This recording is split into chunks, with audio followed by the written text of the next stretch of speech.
kami ay tatlong pangkat. Narito kami sa harapan niyo upang ibahagi ang presentasyon Sa isang pangarap. wala ng trabaho at may tatlong anak.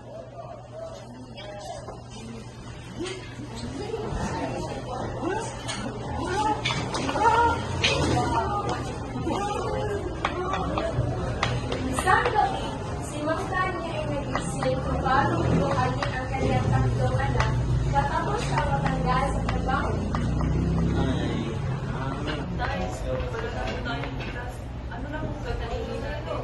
Tay, huwag po kayong mag-alala. Makahanap din kayo ng bagong trabaho.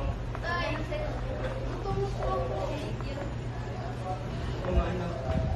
Kakayanin muna natin dito. Mag-iis muna tayo. Mahal na mahal ko kayo.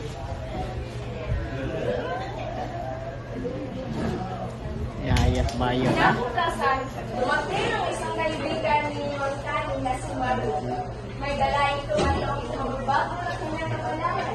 Ngunit masama ang umalit. Uy, ano?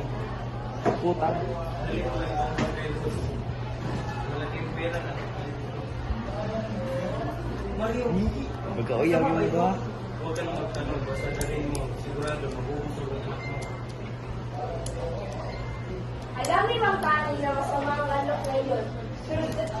Pero dala naman hindi pangailangan na pilitan siyang sumang-ayon. The boss, oh boss. Boss. Ano ba ito? Alam kong maliit na. Pero, ang aking mga anak ay nagugutom. Patawarin niyo sana ako. Oh, Diyos ko.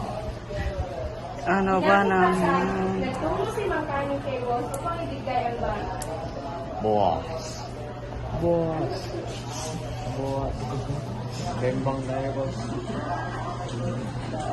Ikaw ba si Tani? May dala ka? Opo. Ako po. Ito na po. Boss. Very good. Very good. Ito ang bayad.